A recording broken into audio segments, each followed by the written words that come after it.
Alléluia. Asseyez-vous de façon prophétique. Pourquoi? Que dans le règne de l'esprit, vous occupez des places. Que dans le règne de l'esprit, vous vous asseyez dans votre destinée sur des places qui vous sont réservées quelque part. Amen. Il y a une place qui t'est réservée quelque part. Amen. Qui te fait asseoir dans ta destinée. Amen. Une place t'est réservée quelque part. Une place a été gardée par l'Éternel pour toi. Et quand tu viens à l'église, tu dis Seigneur, je m'assois de façon prophétique. Amen. Et je déclare que je possède cette place. Amen. Je m'assois, je prends place dans cette position. Alléluia. Amen. Et ce matin, tu t'assois de façon prophétique. Amen. Ton voisin s'appelle Destinée à partir de ce matin. Ton voisin s'appelle Destinée, ta voisine s'appelle Destinée. Alléluia. C'est un grand et glorieux prénom. Destinée, tu arrives à destination. Je vois que certains ne parlent pas à leurs voisins. Ils regardent dans contre le mur, d'autres regardent par terre. Tu ne vois pas de voisin à côté de toi? Ou à moins que tu ne souhaites pas à ton frère d'entrer dans sa destinée. Tu es con et ta langue, il y a le feu dessus. Amen. Lorsque nous sommes à l'église, ne crois pas que nous sommes dans un café ou dans un bar. Nous sommes à un endroit où le surnaturel rentre en contact avec le naturel. Attends-toi à tout lorsque on est dans l'église. Même si ton mari qui est à côté de toi, ta femme ou ton enfant, dis-toi qu'on est dans le lieu où le surnaturel est en action. Donc toutes les paroles que nous libérons, l'Esprit de Dieu saisit ces paroles et l'appelle à existence dans nos vies. Ne sous-estimons pas nos présences à l'église. Quand tu dis je vais à l'église, attends-toi à la visitation divine. Amen. Alléluia. Tu vas encore parler à la destinée à côté de toi. Destinée, tu iras à ta destination. Tu iras à ta destination. Alléluia. Destinée, tu iras à ta destination. Alléluia. Et ce matin, Dieu veut nous bénir par ce thème. Connaître et vaincre les ennemis de ta destinée. Amen. Tu dois connaître. Ensuite, les vaincre. Ces ennemis qui s'opposent à ta destinée. Amen.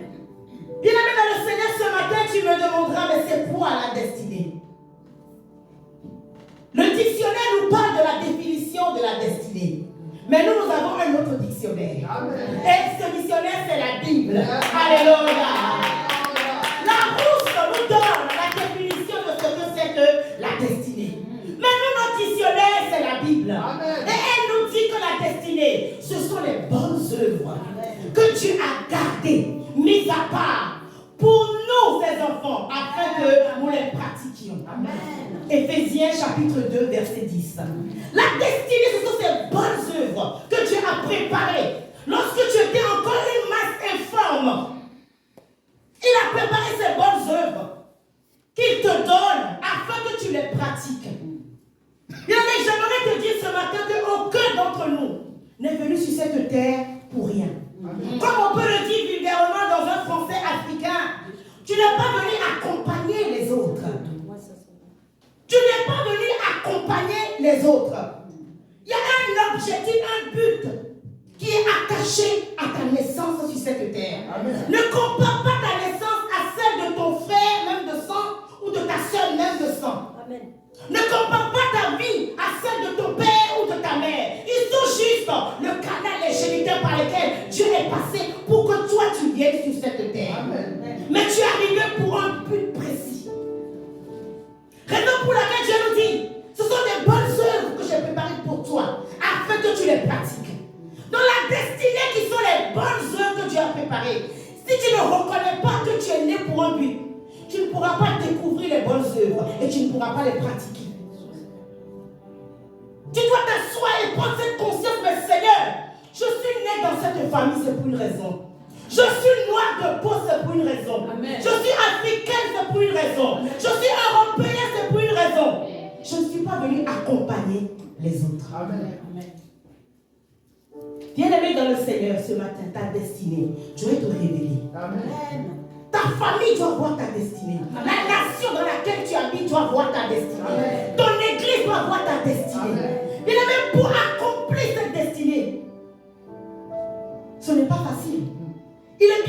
de reconnaître. Mais l'accomplir, ce n'est pas facile. Pourquoi? Parce qu'il y a un ennemi qui combat le fait de pratiquer ces bonnes œuvres qui est la destinée. Bien-aimés, nous ne faisons pas l'éloge du diable ici. Mais c'est un adversaire à ne pas sous-estimer. Satan est le premier adversaire qu'on ne doit pas sous-estimer. Le premier ennemi de ta destinée. La Bible nous dit selon Apocalypse, les cieux soyez dans la joie. Réjouissez-vous, car Satan et ses démons ont été précipités sur terre. Mais malheur à la terre, parce que l'ennemi de nos âmes est animé d'une grande colère. Lorsqu'il a été précipité des cieux, il a juré sans doute à Dieu que tes créatures là sur cette terre, ils n'auront pas la paix. Donc il crie, malheur à vous sur la terre, car il a été précipité et il était animé d'une grande colère. Cette colère, c'est contre qui? Contre les bonnes œuvres que Dieu veut accomplir dans nos vies. Cette colère, c'est de nous empêcher de vivre et de pratiquer notre destinée. Et donc, tu dois prier pour ta destinée. Amen. Après ce message, révolte-toi et refuse l'état dans lequel tu es. La Bible nous dit que l'esprit en nous rend témoignage que nous sommes enfants de Dieu. Amen. Le même esprit te rend témoignage que ta vie n'est pas bonne. Amen. Ton état, tu dois refuser. Amen. Donc, c'est un ennemi de ta destinée qui combat ta vie et qui fait que tu es dans cet état. Une grande colère anime le diable. Et il est sur terre pour combattre les destinées. Il a combattu Dieu, mais il n'a pas pu remporter la victoire. Ne le sous-estime pas. Il est sous nos pieds, certes, mais ne sous-estime pas ses ruses. Bien-aimé dans le Seigneur, tu as un plan de Dieu ce matin. Amen. Tu as une destinée devant moi ce matin. Tu as une solution pour quelqu'un ou pour quelque chose. Amen. Tu es une réponse pour quelqu'un ou pour quelque chose. Amen. La Bible nous dit que Moïse était cette solution qui doit sortir les Israélites de la captivité. Yes. La Bible nous dit que David était un pion nécessaire que Dieu a placé dans l'armée des Israélites pour pouvoir terrasser Goliath. Amen. La Bible nous dit que Joseph était cette solution aux énigmes de Pharaon. Pharaon s'est posé des questions, il a fait un songe, il ne comprenait pas. Mais celui en qui l'esprit supérieur demeurait avait les réponses. Donc tu as une réponse, une solution à quelque chose ou à quelqu'un ou à une situation. Mais nous avons un ennemi qui combat cette solution que tu es, cette réponse que tu es, ces bonnes résolutions qui sont en toi. L'ennemi se lève et pour combattre cela. Prenons ce matin la parole de Dieu. Et quelles sont ces stratégies? Ce matin, Luc 4, à partir du premier verset. Luc, Jésus est entré dans le désert, conduit par le Saint-Esprit, et il est sorti revêtu du Saint-Esprit. Il est rentré dans cette situation, et il est ressorti rempli du Saint-Esprit. Ce qui veut dire que certaines situations viennent à toi, où tu les vis aux yeux des gens pour révéler qui tu es, pour révéler ta destinée. Et lorsque tu vis cela, bien aimé dans le Seigneur, tu reçois un revêtement. Amen. Tu reçois une tenue, tu reçois un manteau. Amen. Alléluia. Bien aimé dans le Seigneur, la situation par laquelle tu passes, Dieu veut le révéler au peuple, à ta famille, à tes frères, à tes sœurs, afin que ce vêtement, il te le porte pour que tu rentres pleinement dans ta destinée. Amen. C'est après avoir reçu ce manteau que Christ est rentré dans sa destinée. Amen. Bien aimé, le ministère, lorsque tu es appelé au ministère, sache une chose, tu dois connaître des défis. Amen. Tu dois connaître des combats. Amen. Des humiliations. Amen. Des rejets. Des choses que tu ne peux pas imaginer. Toutes ces choses concourent à ton bien. Amen. Pourquoi? Parce qu'un vêtement te sera porté. Amen. Pour que par ce vêtement, partout où tu iras, on reconnaît que tu es servante. On reconnaît que tu es serviteur. On reconnaît que tu as une destinée. Tout combat révèle la destinée d'une personne. Regarde à la vie de ton frère ou de ta soeur à côté. Lorsque ce combat vient secouer sa vie, reconnais qu'il y a un dépôt en cette personne. Quelles sont les stratégies de Satan, l'ennemi de nos âmes? Il attaque en premier ta chair. Le premier ennemi de l'accomplissement, qui combat l'accomplissement de notre destinée, c'est le combat de la chair. Ce recouvrement qui habille notre esprit et notre âme est le premier combat, le premier ennemi, la chair. Il dit à Jésus, mais transforme ces pierres en pain. Transforme-les, mais tu n'es pas le Fils de Dieu. C'est toi qui prétends être le chrétien, celui qui prie beaucoup, celui qui est dans la sanctification. Mais change ces choses pour que cela soit la réponse à tes prières ou à l'exaucement de tes prières. Il va utiliser la chair. Satan va utiliser quoi? Le manque d'argent, le manque de toi, le manque ou le célibat, le manque de travail, le chômage. Il va utiliser toutes ces choses. Pourquoi? Parce qu'il sait que ta chair en a besoin. Tu es dans le besoin. Toi qui as cette destinée glorieuse à rejoindre un époux dans un foyer et être appelé épouse, Satan va utiliser le célibat chronique pour te proposer le concubinage. Tu es appelé à être épouse. Mais c'est une couronne. C'est un honneur. Le premier mariage a été célébré par Dieu lui-même. Donc il y a paix au mariage. Mais lorsque toi, le désir de la chair, l'ennemi de ton âme, combat ta chair et te dit, mais ce jeune homme, c'est pas bien grave, on peut commencer le concubinage. Et tu vas rater ta place d'épouse dans un foyer. Parce que toi-même, tu t'es vendu en tant que concubine. Toi, à qui Dieu a appelé à être chef d'entreprise, à une position très élevée sur ton lieu de travail. Tu as commencé à travailler, bien aimé dans le Seigneur, et sur ce lieu de travail, la chair te pousse à poser des actes ignobles. La chair te pousse à voler. Et lorsqu'on t'attrape, tu perds cette nomination. La chair te pousse à mentir, à voler.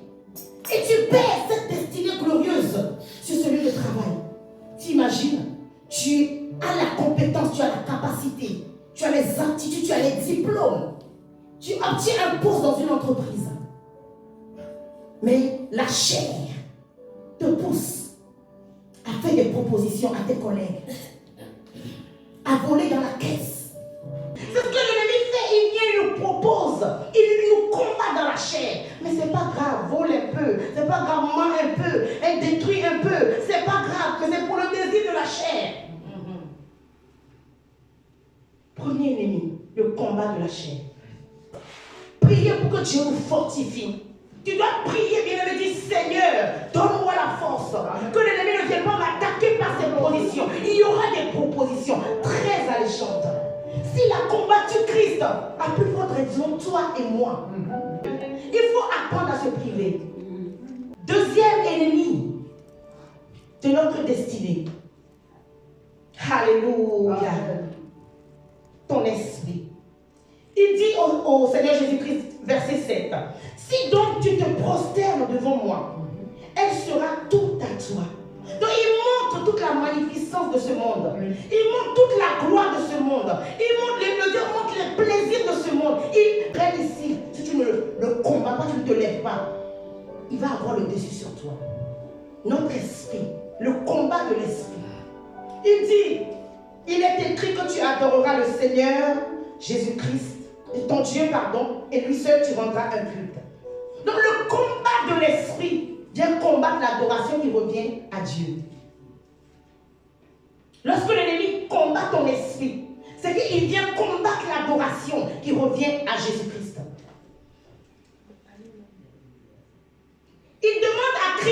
de se soumettre à lui, de se prosterner devant lui. Il a dit c'est ainsi que les idoles, pas forcément les idoles en statuette, mais les choses que tu aimes vont détourner l'adoration qui revient à Jésus-Christ. Vont détourner l'adoration qui revient à Dieu. Et c'est le combat de l'esprit. Raison pour laquelle la Bible nous recommande d'adorer sans cesse. De lever le nom de Jésus-Christ sans cesse. Adorons l'Éternel sans cesse. Ne cessons point d'adorer l'Éternel. Le combat de l'esprit. Est-ce que tu adores assez Dieu? Est-ce que tu adores assez l'Éternel? Est-ce que tu adores assez Jésus-Christ? Est-ce que ton esprit est imbibé d'adoration? Alléluia. Ton esprit doit être imbibé comme un coton avec l'alcool d'adoration. C'est-à-dire même dans ton plus profond sommeil, tu te vois en train d'adorer. Tu te vois en train de célébrer l'Éternel. Lorsque l'ennemi viendra pour tenter ton esprit, il tente pour détourner ton adoration. Le combat de l'esprit pour détourner l'adoration. C'est ce que Satan a fait à Jésus-Christ. Il dit, mais prosterne-toi devant moi et tout ce que je t'ai montré te seront donnés. Prosterne-toi devant moi, adore-moi. Satan vient nous faire des propositions pour qu'on l'adore. Troisième ennemi qui combat notre destinée, les attaques de l'âme. Alléluia. Les attaques de l'âme. L'âme, c'est quoi? C'est le siège de nos émotions. C'est là que toutes les décisions sont prises dans notre âme. Lorsque tu vas décider, par exemple, de pécher, ça viendra de l'âme. Tout commence par l'âme. Notre état d'âme, comme on le dit. Il dit au Seigneur, le diable le conduisit encore de nouveau à Jérusalem, le plaça sur le haut du temple et lui dit, si tu es le Fils de Dieu, lève-toi d'ici en bas, car il est écrit, il donnera pour toi des ordres à des anges, afin qu'ils te gardent et qu'ils te porteront sur les mains, de peur que ton pied ne heurte contre une pierre. Et Jésus lui répondit, il est dit, tu ne tenteras pas Dieu, ton Dieu, le Seigneur ton Dieu. Après avoir achevé de le tenter, le diable s'éloigna de lui jusqu'à une autre occasion. Parce qu'il a vu que Christ a résisté. Il n'a pas voulu pécher contre Dieu.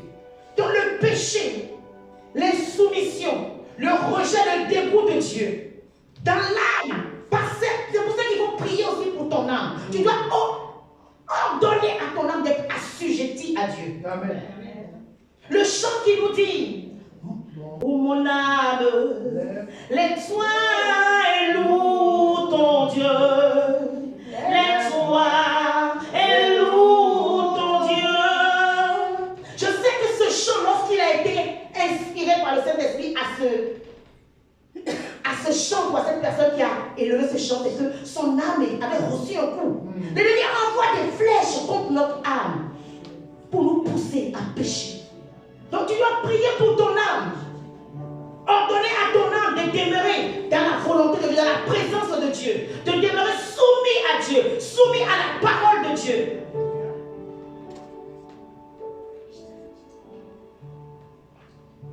Quatrième ennemi de notre destinée, notre entourage. Notre entourage. Bien-aimés dans le Seigneur, c'est ceux qui viendront te décourager. Notre entourage fait partie également des ennemis de notre destinée. Lorsque toi tu as pris la résolution de choisir le chemin de Jésus-Christ, ton entourage, raison pour laquelle la Bible nous dit que les mauvaises compagnies corrompent les bonnes mœurs. Tu es chrétien, mais tes amis c'est des idolâtres. Tu es une servante de Dieu, mais tes copines tous les samedis elles sont en boîte de nuit. Avance. Mais dimanche matin, toi qui dois te préparer depuis la veille, aller à l'église, elles ont eu à t'appeler. Ah, on fait une sortie dimanche, accompagne-nous. Et tu t'imagines en train de pavaner, de faire le show. Tes compagnies vont corrompre les bonnes mœurs qui sont en toi, les bonnes grâces qui sont en toi, les bonnes résolutions que tu as prises, les bonnes œuvres que Dieu a disposées en toi, tes compagnies. Et toi-même, lorsque tu te mets avec eux, tu te rappelles, normalement dois aller à l'église. Hein. Mais qu'est-ce que je fais ici? Mais c'est déjà trop tard. Elles ont corrompu la foi en toi. Elles ont corrompu la bonne grâce en toi.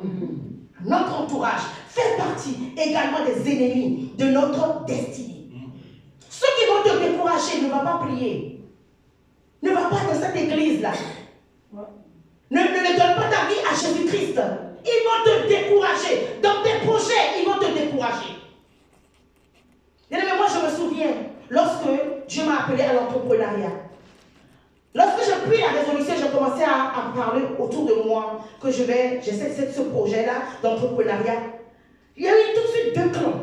Le premier clan, ceux qui m'ont beaucoup encouragé par leur partage, par le fait de venir consommer chez moi, par le fait de... C'était à un moment donné des soutiens financiers. Et le deuxième clan, tu ne vas pas y arriver, tu es trop vieille. L'entrepreneuriat en France, c'est dur hein, pour les Africains. D'ailleurs, tu n'es même pas française. Comment tu vas faire pour entreprendre ici? C'est dur, c'est trop tard. Les choses, ça ne va plus. Ils ne donnent pas les magasins, c'est dur. Qu'est-ce que tu dois faire à ma place? Eux, ce sont les ennemis, les tueurs de destinée. Ils sont autour de toi pour t'étouffer. Ils sont des épines dans nos vies. Lorsque tu veux éclore comme une belle fleur qui doit éclore, ils viennent, ils étouffent par leurs épines pour t'empêcher de briller. Lorsque ta lumière doit paraître, ils viennent, ils déposent des sceaux, ils déposent des choses, des voiles mystiques sur cette lumière, cette étoile que tu es. Ils sont parmi nous, ils sont dans nos écoles, ils sont dans nos immeubles, ils sont nos collègues, ils sont même nos amis, croyant qu'ils sont amis avec nous. Bien-aimés, que Dieu te fasse grâce, que tu commences à les découvrir. Amen. Que Dieu les expose devant toi. Que Dieu les expose devant toi, les ennemis de ta destinée. Amen. Amen. Et comment les vaincre? Tu les reconnais maintenant. Maintenant, comment les vaincre? Pour vaincre les ennemis de ta destinée, c'est par la soumission à la parole de Dieu. Amen. La soumission à ces testaments que nous avons reçus. La Bible nous dit quoi? Et soumettez-vous à Dieu. Amen. Lorsque tu fuis le diable, tu rejettes ses propositions. Lorsque tu rejettes ce qu'il te promet, il fuira. Il a fui le Seigneur Jésus-Christ lorsqu'il a tenté sa chair, il a tenté son esprit, il a tenté son âme. La Bible nous dit qu'il s'est éloigné en attendant une occasion favorable pour revenir. Mais il a oublié que Jésus-Christ lui demeure dans la sainteté, dans la sanctification. Donc lorsque tu comprends cela, il vient te tenter une fois, tu rejettes. Il vient tenter ta chair, tu rejettes. Il vient tenter ton âme, tu rejettes. Il vient tenter ton esprit, tu rejettes. Il va rôder autour de toi en attendant que tu commettes un péché. En attendant que tu commettes une insoumission à la parole. Et il revient. Joe, je suis là. Il revient. Diable, il ne se fatigue jamais. Il ne se fatigue jamais. Tout ce qu'il veut, c'est qu'on commette le péché. Qu'on soit insoumis à notre Dieu. Tu n'as pas dit que tu es enfant de Dieu. Regarde ce que tu as fait. Bon, viens, tu es de mon camp. Il te réclame. Il vient réclamer des choses dans ta vie. Réclamer des choses dans ton travail. Réclamer des choses dans tous les départements de ta vie. La première arme que tu dois élever contre les ennemis de ta destinée. Être soumise ou être soumis à la parole de Dieu. À Dieu, au précepte de Dieu. Peu importe ce que ça va te coûter. Peu importe ce que les hommes diront. Il dit, Seigneur, j'ai décidé de me soumettre à toi. Et le diable fuira loin de toi. Amen. Deuxième arme que tu dois utiliser contre l'ennemi de ton âme, la prière. Amen. Que quelqu'un dise la prière. La prière. La prière. La prière. Il dit priez sans cesse. Priez sans relâche. Ne vous taisez point. Mais c'est ce que Dieu vous a recommandé. Priez sans cesse. Quand on vous dit prier, oh non, parce qu'on est fatigué. On n'a pas besoin. Dieu connaît toutes choses. Il connaît. Mais la Bible nous dit que c'est en confessant de la bouche qu'on parvient au salut. Il connaît toutes les choses, il connaît ta situation. Mais tu n'as pas confessé de ta bouche que tu es guéri. Tu demeures dans la maladie. Tu n'as pas confessé de ta bouche que tu es délivré. Et les démons sont là, ils viennent fatiguer ton corps. Tu n'as pas confessé que tu es restauré. Mais tu as là les condamnations dans ton âme. Il confesse cela. Pourquoi tu te tais? Dans la prière, vous avez la grâce sans cesse. Il a prié. Prie sans cesse. Ça va faire fuir, chasser l'ennemi de ta destinée. Amen. La soumission, la prière. Et la dernière arme est la persévérance. Amen. Qui est persévérant ici? Ah, il y en a que 3. C'est pas bon. Ou 4. 5. Il y a un petit toit. C'est que la persévérance, il faut monter encore plus haut. Voilà, la persévérance. La persévérance. Tu perces et tu vois. Amen. C'est ça? Persévérer. Percez ensemble et vous verrez. Perçons et nous verrons. C'est ce que ça veut dire. Percez et vous verrez. Perce dans la prière, perce dans la sanctification, perce dans la bonne, le bon choix. Et tu verras la gloire de Dieu. Amen. Néhémie chapitre 4, versets 11 et 12.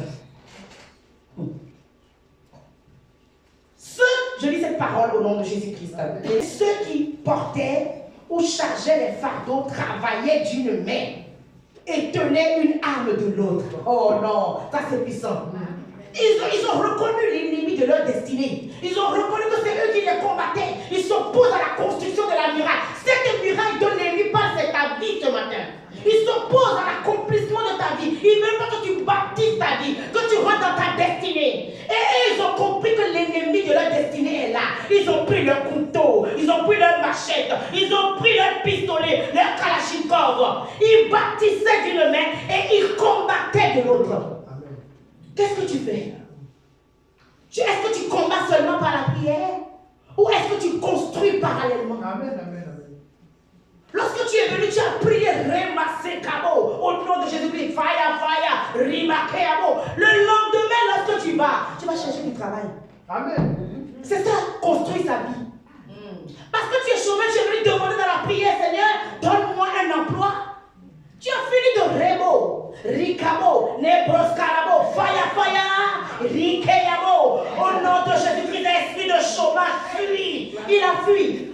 Mais maintenant, l'autre, mais qu'est-ce que tu en as fait? Tu es resté à la maison, devant les novelas.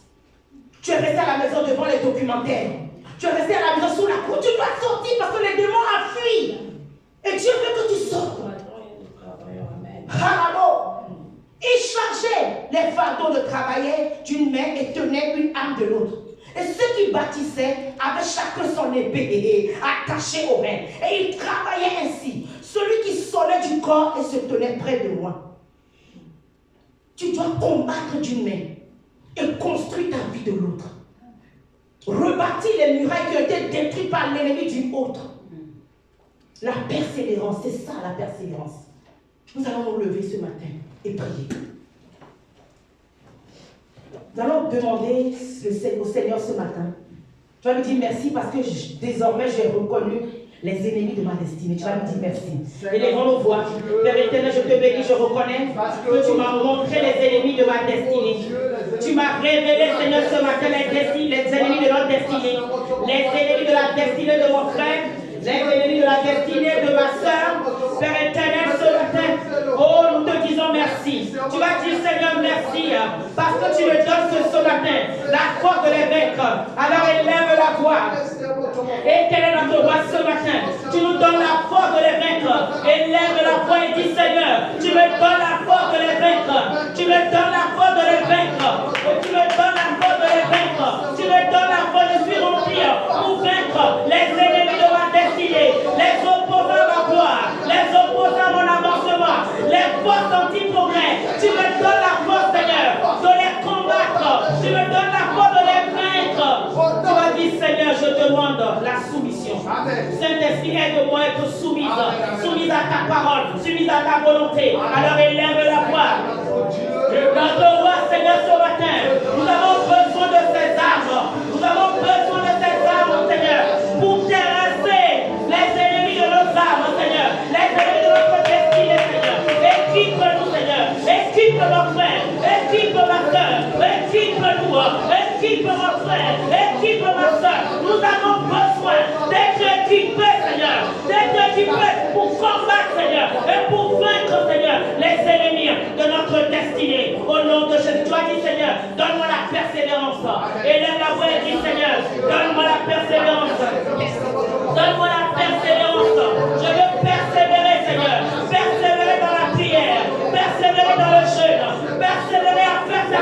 disperser. Oh Seigneur notre roi, au nom de Jésus-Christ, nous allons prier pour les ennemis de nos âmes. Nous allons les disperser ce matin. Je les disperse. Que tout ennemi de ma destinée qui se lève contre moi, qui soit dispersé. Élève la voix ce matin. Élève la voix ce matin. Éternel, éternel. Éternel, éternel. Tu m'as appelé à de justes desseins. Tu as appelé à de justes desseins. Alors éternel ce matin, qu'il soit dispersé. Qu'il soit dispersé. Les ennemis de la destinée de mon frère. Les ennemis de la destinée de ma soeur. Éternel, qu'il soit dispersé ce matin. Tout opposant à l'avancement, à l'accomplissement de la destinée de mon frère. Éternel, éternel, ce matin, qu'il soit dispersé. Qu'il soit dispersé. Au nom de Jésus-Christ, tu vas dire, Seigneur, toutes les bonnes œuvres que tu as réservées pour moi. Tu vas appeler ton nom. Bien-aimé, il y a une forte présence ce matin. Tu vas dire, parle au Seigneur quand il est présent. Seigneur, toutes les bonnes œuvres, selon ta parole dans le livre de Éphésiens 2, verset 10, que tu as réservées pour moi, je veux les voir. Élève la voix et demande,